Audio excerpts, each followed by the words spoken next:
It's Tyler's time. It's Tyler's time. Time to break it down. Time to shake it around. It's Tyler's time. It's Tyler's time. What you doing? It's Tyler's time. What you doing? It's Tyler's time. It's Tyler's time. Break it down now. Mm, mm. Get tacos, because it's Taco Tuesday. On Tyler's time. Now get started with Tyler Blunt. But I love like did I? But I love natural hair. I just enjoy just the art of her coming in with this big, beautiful afro of a canvas, and then the client goes, I want the la la la la, and you find a way to you blow it out, do whatever you can, throw some perm rods. You can do what is it called? The curl rods, the big foamy ones. Flexi rods? Flexi rods. You would think I know these names, right?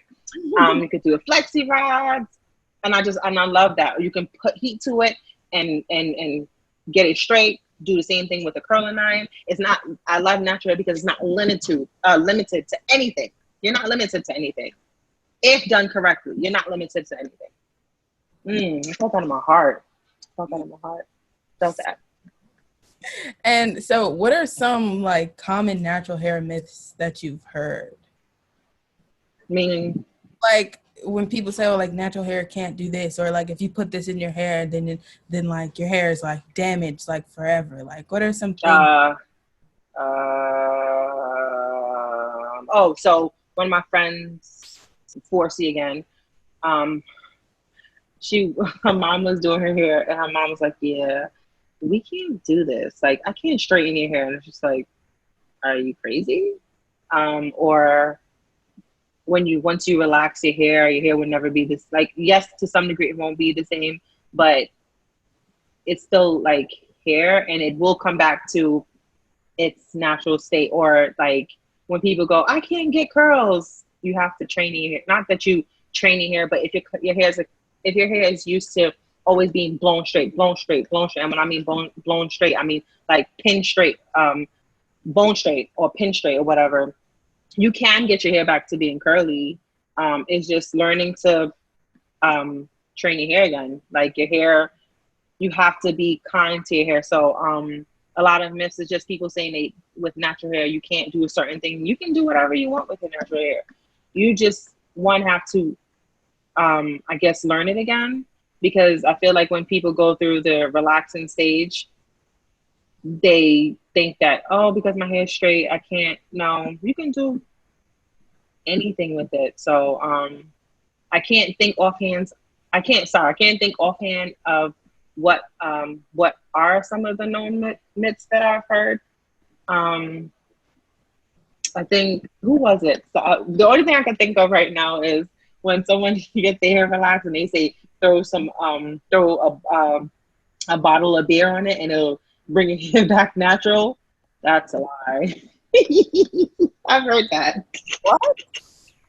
Yeah, I've heard somebody say once your hair is like if your hair is natural and you want it to get back. I mean, if your hair has been relaxed, if you want it to go back to its natural state, throw a bottle of Hennessy. No, not Hennessy. Heineken, or is it Guinness? Some kind of alcohol beverage. Throw it on your hair, and your hair will come back to its natural state. And just like, no. I was gonna try it, but that doesn't work. That does not work. I don't know if I don't know where that myth came from. But that's the only myth I can think of as of right now. That's very interesting. Right?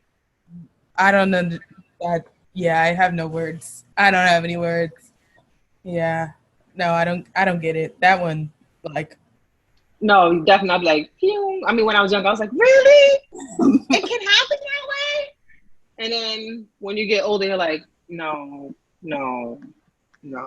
I guess like it sounds cool, but like thinking about it, you're just like, probably not.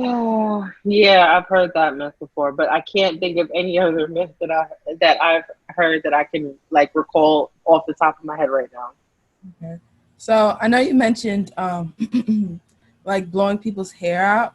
So if somebody wanted to put heat to their hair, like, is there a certain like amount of times that they should do it, and like how they should go about it to protect, the hair that they have? Um, what I've learned well, of course, you put not a whole heap of product. If you're doing it at home, what I want people to understand is you put a like a smidge of product in your hair, and then you run it through, um, don't blow out your hair and then it has like so much smoke because you're burning your hair out, and we don't realize that we're burning our hair. Definitely clip your dead ends. I know people don't like to clip, but clipping keeps your hair really healthy, because I hate to see women get their hair blown out straight, and then it's like you from like the base of their head to like maybe hair, you can see the heavy, like the thickness of the hair, and then when you get to the end, it's like you can see through it. That's not cute, baby girl. That's not cute. Cut it. Um, and definitely pay attention to your hair. When I say that, like, so when you blow out your hair, you don't want to constantly keep blowing out your hair all the time, because then your hair starts to it's a living thing. It starts to die out because you're constantly raking through. Give it some time in between, because for me, what I've noticed is if I'm constantly like blowing out someone's hair and they're coming back to me too often, your hair it doesn't have that full va-va-voom. It tends to get flat and really like, meh. It looks like it's, oh, you're dying. So pay attention to hair. I would say for some people once a month, or for some people, if they feel like, oh, I got to do it, spread it out. So if you get your hair blown out, you take care of your hair, keep it straight as long as you can until you see them roots a little curl. You can just manipulate, just put a little ponytail, like do everything before, give it some time. Don't go every week or every 2 weeks. Like try to give it like a month or maybe 3 weeks. Is 3 weeks a month? No? Okay. So let's pretend we can say this, we're pretending. But give it some time, give it some time where you have like, your hair let's go. Your hair let out sebum, so you have like oils that come out, and I think so your hair gets really oily. Like let those oils, even though people are like, oh, my hair is so oily, let that oil do its thing, because it's a protective thing. When it comes to women of the rainbow color, oils from your hair, it's a natural thing. It's supposed to happen. It keeps your hair protected. You need those things. I would say when you see hair start to go back to its natural state, not after a week or 2 weeks or something like that, but when it's really like, oh yeah, girl, you can't get that comb through right now, huh? I would say, because it's good to see that your hair goes back to its natural state. So that's how you know your hair is healthy. I feel like I'm like all over. That's how you know your hair is still healthy. If it can bounce back to its natural state, like, when you sweat and you still see a little curl, that's good. That's good. You need those things, because your hair is supposed to go back to when your hair is supposed to go back to its natural state. And if you start seeing that your hair is not going back to its natural state, then that's when you have to kind of like be mindful, like, okay, your hair, something's happening. The follicle or the hair strand it's starting to change now, because you're taxing your hair. Don't tax your hair so much, because we have this mindset that, oh, my hair has to be like straight. No, your hair is meant to curl up. It's okay, and if it does curl up, that's okay, sweet girl, that's okay. That's all right. Slap a ponytail or get something where you can manipulate. Like, it's about just manipulating that hair. Don't have it like, oh, I have to have it bone straight. It doesn't. No, it's not. Your hair's not meant to do that. But people do as they please. Yeah. And as far as trims, like, how often would you recommend them? Like, if somebody has shorter hair, like, how often would you say that they need to trim their ends versus someone with, mid back or like waist length hair? Like, what are we going for?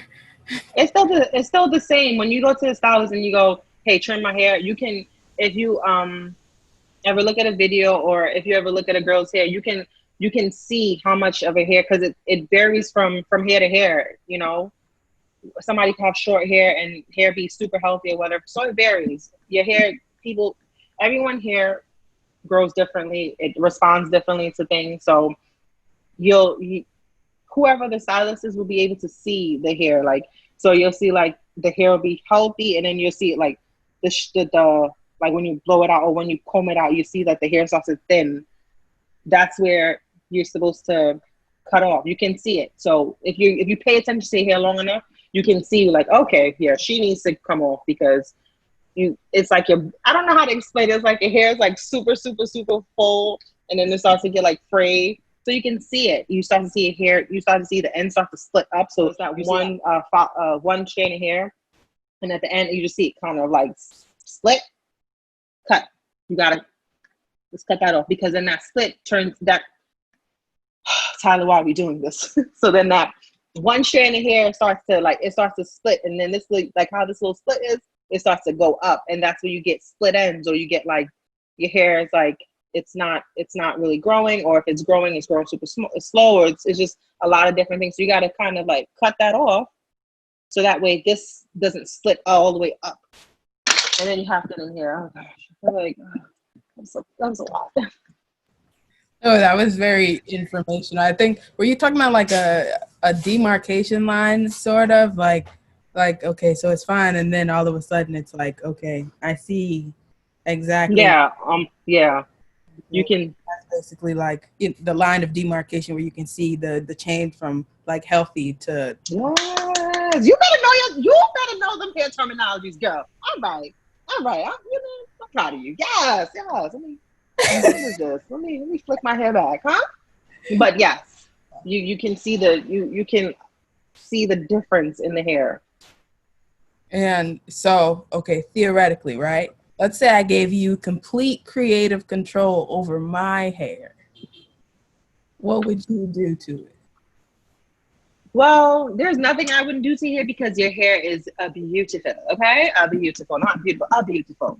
I love how your hair is in its natural state when it's just bouncing. Like I kind of like sit and kind of stare at it a little bit, like freak, like. So I love to see people in their with their hair in their natural state, because it is something about when a woman's in her natural state. When you're in that natural state, you just it's my hair. People are like, yeah, that's all you. You be like, yeah, girl, that's all me. It's something about that feeling of when it's in its natural state and you're happy with it. It's like your hair is happy, you're happy. So most of the time I tell people, just be happy with your hair. So there's nothing I wouldn't do to your hair, because your hair is not based off of texture, but your hair is it's just beautiful. It's vibrant. I love to see people in their natural hair state. So I wouldn't really do anything, because I enjoy looking at your hair. I know, I'm sorry. I didn't help you. I didn't help. But that's just a type of, yeah, go ahead. I was saying, because I'm looking at my mom. For a long time, I feel like I've wanted to change my hair color, but I found the hair paint wax, like the wax thing. So that's how I've been able to do it. Or like now I'm like learning how to do like, like individuals and stuff, so I can like have a full head of color, like stuff like this. So yeah, I think that's why I asked you. I wanted to see if you was gonna tell my mom she was gonna shave the back of my head. And no, I was gonna say that.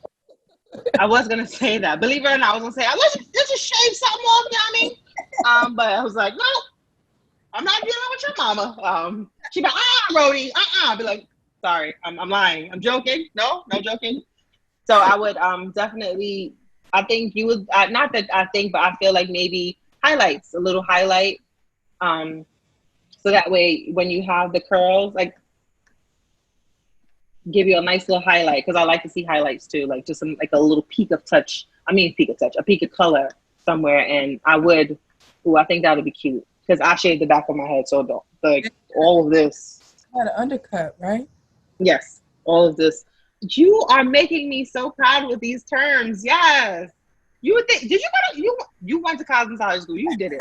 Because I'm like, yeah, you know, when I cut the back of my hair, undercut, yeah, you know what I mean. You know what I mean. You know what I mean. And people be making me laugh. I'm like, yeah, that word. You would think I didn't go to cosmetology school. I'm like, yeah, the thing. You know what I'm talking about. But an undercut is always like, I think you would probably be dope with an undercut too. Or me, no, yeah. Or maybe shave one side off and be like, yeah, so this fro. All right, I'm sorry. It's going down. But I would definitely do highlights. I think highlights because you like but you play around with your hair a lot too. So highlights. Something simple, but I still like your natural hair. Thank you. You get me, right? Okay. I Yeah, had to make sure I wasn't on mute. I was like, oh, no. Yeah, no. What is something that you'd say to someone that's kind of struggling with loving their natural hair? Like, if you had any advice to give to them, like, what would you say? It is a process. In loving your natural hair. We are. This is a really good question. I felt my heart cry. We are a group of individuals who we see that loving. I want to say, okay, so I think going back into a conversation we had before about length, we think length means, dang, I forgot just what is that. We think because someone's here, or we've been conditioned to think, or even pushed to think, or what we see to think. You like that? Huh? I'm joking. So okay. Dang it. So many things. So we've been conditioned to think that if your hair's straight, that means it is beautiful, or because your hair is long and straight. And what the media has portrayed for us, or even in the workplaces, that we can't. What was that? I think it was recently that they just passed a law somewhere that people couldn't wear their natural hair, or whatever. But we Yeah. huh? It's the Crown Act, and it's only in 7 states, so it's not even like Right.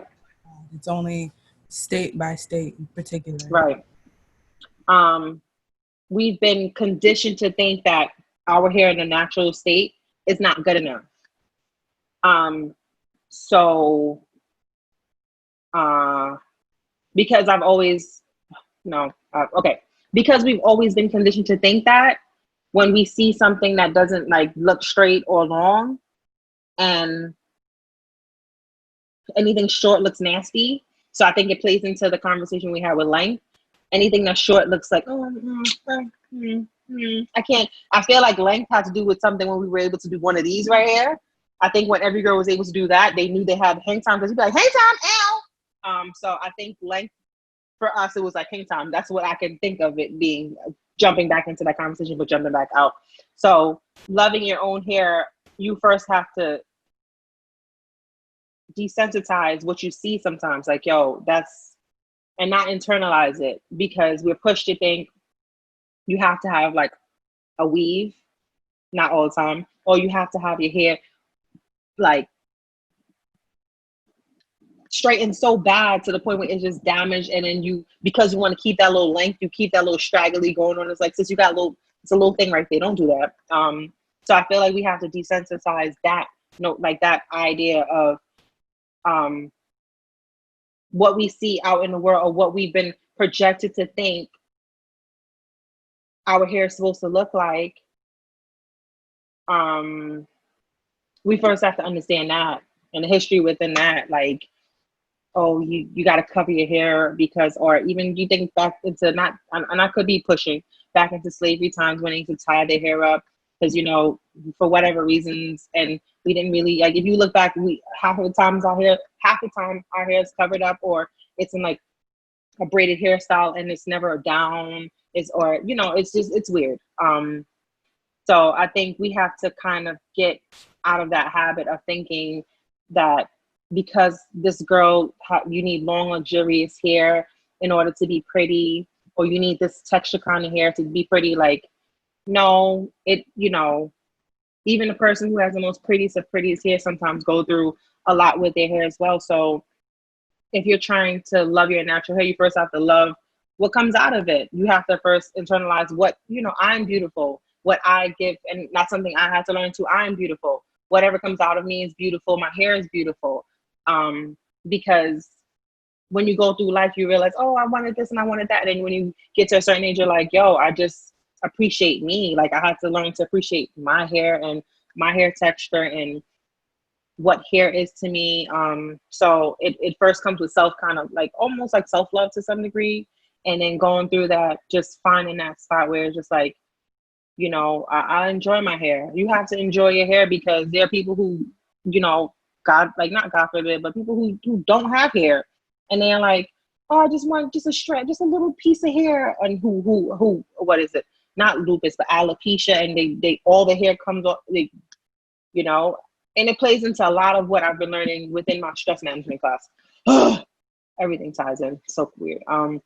So first understanding just self-love and understanding that you are beautiful. Your hair is beautiful in whatever shape. You have to tell yourself that. You have to constantly, I think Pastor Didi said it, you have to, for every negative, for every negative or something like that, you have to, for one negative thought, you have to hit 17 or something. I forgot the numbers, but I think she said 17 in order for it to become a pot. It has to be something that you have to not condition yourself, but because we've been so conditioned to think these things, you have to condition yourself to but to condition yourself to understand that it's my hair. It's God created this the way it is, and there's a reason. So I think it plays into self-love and knowing that, I like get into my mindset. It's my hair. It is a part of me. So me saying that my hair is nasty, what am I saying about myself? And that's how I've been telling a lot of my friends who like, oh, Rhodonna, you don't have a struggle. No, we have struggles. It's just our hair struggles are different. But one hair struggle is not greater than the other, but we all come together and just realize, oh, you have beautiful hair. That's why I tell people, you have beautiful hair. They be like, your hair is beautiful. Take it, keep it.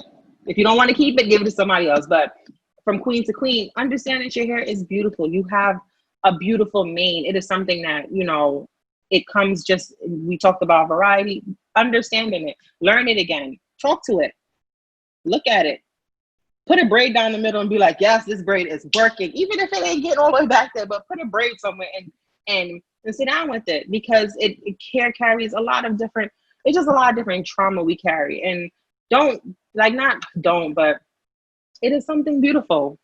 It is something that your body is growing out. It is something that, just to think about how the hair grows and just what it pushes out. I think so telling somebody just like, girl, you have to love what you have, because there's somebody out there, not saying, and I'm not taking away from people who don't, but there's somebody out there who wish they had what you had, even if it's just even if you feel like my hair is dry and slicked and dying to the side. Love that hair, because it's yours and it is a reflection of you. So whatever you push out, even if you're like, oh, my hair is nasty, what are you saying about yourself then? You're saying you're nasty? Oh, no, I'm beautiful. So how could you say you're beautiful and not love what comes out of you? I don't know, I'm going on I'm sorry. Because I love hair and I love the hair journey. And I just wish like sometimes I could take everybody and be like, let's love on each other. Let's love our hair. Oh, that was good. You made some good points. Yeah, I don't think I've thought about that, but I think we always forget about the power of words and how much like what we actually say affects ourselves. And Yep. I always tell my friends that I have a lot of friends that have like tighter textures, and they always kind of like wind up talking bad about their hair. And I'm like, listen, there's some things your hair can do that my hair cannot. Yes. And like it's gorgeous. Like you're pretty, like you would be different. It would be different. You would be a different person if you had different hair. And I think, like we talked about in the beginning, like our hair identity kind of shapes up a lot of who we are, like regularly as a person. And I think we just have to like, I'm gonna start talking to my hair now too. I'll be like, girl, what you doing? Yeah, because it's it's a lot. But I think you pointed out, like you made some good points there.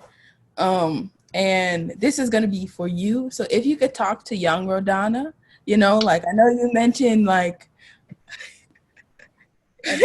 I know we mentioned like, like growing up, like when you were growing up, you that identity of just that being that girl with long hair, like what would you say to your younger self about her hair? Like with all that you know now, like what would you say to her? About to make you cry. Um, for a younger Rhodonna, I would definitely go to her. Well, and I've had that conversation with myself a million and five times. I would definitely go to her when she's loosening out her hair. Take her hair, put it in a ponytail. Um, I know she's getting ready for. I know she's getting ready to shower, wash her hair, and that's a journey within itself. Washing her hair, I would definitely go to her, put her in a ponytail, and almost made myself cry. Until I see you, I see you. You are without your hair something so beautiful. Remember that. Always remember your hair is not. Your hair is a part of you. It's not you. The world or people outside of your friends and your family may not understand that with the stigmatism of, oh, you have long hair, so you think you're better than me. No, I don't. I don't think I'm better than you. Enjoy that journey, treasure that hair. Love that hair, but don't hide behind it. So I would definitely pull her hair in a ponytail and tell her, I see you, girl. I see you. You are something magical. Shave your head bald if you can. Shave it bald and see how you feel. Because you have a neck, you have a face, and you have such a vibrant personality that in time people will lose that luster of, oh, your hair and see you. Pull your hair in a ponytail and see you. Your hair is nice. It's beautiful. That's great. That's nice. Oh, great. Good job. Your hair can grow. Oh, that's great. But I would definitely pull my hair back and tell my younger self, I see you. And I see you first before I see your hair. I see all of your light before I see your hair. Light. Yes. Let your light shine. That was so nice. I really enjoyed that. But I told you, I feel like the experience is really similar. Like I my hair's been long for my entire life, except for that one time where it just like mysteriously disappeared. We're still trying to get to the bottom of that. We have an inkling, still trying to get to the bottom. But I didn't know any of that because I've seen you with a bunch of hairstyles, real short to this, to the locks, to the big fro. I've seen you at a lot of stages. So it's interesting to hear that, the journey that you've gone through to get to where you are now, to like knowing what you know about hair and the journeys that people go through. I think it's wonderful. It's beautiful. No, it is. Yeah. Your hair is, you believe it or not, your hair is something that goes through the journey with you. We underplay that, or we don't acknowledge that our hair goes through our journey too. When a woman, and I think your mom was the one, when a woman goes through something and she's gone through something so traumatic, she shaves her head bald, and it's a new beginning. It's a new journey. We go through, our hair carries our, I even tell people who have locks, your hair carries your story. You can tell with locks when you have that full, like, oh, you was happy, and then when it starts to thin out, you were stressed out. You carry stress within, not just your mind, but it is something that it goes into your hair. And that's why when people they're going through a lot, they start to scratch, and then they start to it's not just something internally, but it reflects in your hair. Your hair starts to look dry. It starts to look like your hair goes through it with you. It is one of the weirdest things. That is a part. Your hair is a part of the journey with you, no matter where you go. You can shave it all off. Your hair will grow. It'll go through trauma with you. It'll go through stuff with you. But I also love hair, so that's my problem. So we're getting close to the end of the interview, and I just want to give Rhodonna a chance to give some final words to the people out there about it could be about the state of the world, or hair related, anything that she feels that she needs to just let out from her heart to to the people. So take it away, Rhodonna. And back to you. I'm kidding. So what's happening right now? Definitely, I would say to people, do a mental check. mental check. Do a lot of well-care check within yourself. I would say people of color, it's a lot that's happening. It is a lot that is, there are things that are changing. There are things that are being presented, and we live in this world where we can see everything. Everything is at our fingertips. So sometimes I think I like what your guest before said, step away, but not step all the way, but step away for a moment, to find, because so many things can happen, and we can become so like consumed in so many things. Definitely step away, take a moment, do some check-in with yourself, make time. I've learned after losing someone who is really close to my family, make time. Time is something that it goes by like this, and we think we have enough time. Make time for checking in with people, because I feel like even in this quarantine, it has allowed us to sit down and really reevaluate what's going on in our homes and what's going on in our personal lives. So definitely check in, reach out. I've been mindful of checking in on my family who even though I don't really check in on, I check in on them just to make sure, hey, you're good. Put down the phones and really have conversations with people one-to-one, like real conversations, even if it's 6 feet apart.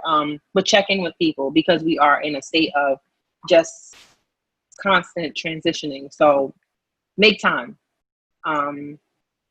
Yes, we can chase the bag, but definitely take a moment and sit and make time for family time, make time for friend time, or whatever you deem important. Sit down and check in on the people, check in on your neighbors, because we are living and smile, laugh, not just laugh from in that belly, and laugh, because we need that laughter. We take life a lot, like even though life is serious, take a moment to definitely laugh and wholeheartedly laugh. Check in on yourself, check in on the people around you, drink some water, grease your scalp, all right, and take showers, and definitely clean your house, not just physical house, but clean your inner house too. Make sure that when you do go back out into the world, that not that all your problems will go away, but you're definitely taking a moment to just check in on yourself, because I feel like we're constantly on a go. So in this quarantine time and all the things that's happening, check in. I'm on that check in and make time.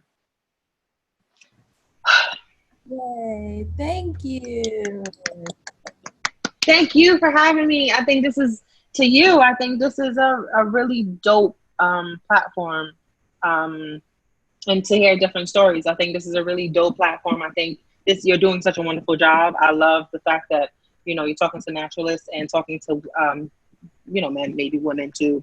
Men and women, whomever. So I think I'm definitely so proud of you, and I definitely am honored to even sharing this with you.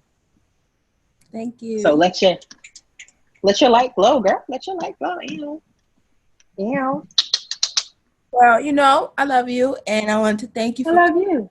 Here, taking time out of your schedule to do this for me. I really appreciate it. And you really was dropping some gems. I hope people was taking notes, because you was dropping some gems, some information that we need to know. So thank you. And if you like what you saw today, don't forget to like, comment, and subscribe, and stay tuned for more episodes. See you on the next one. Peace. Bye.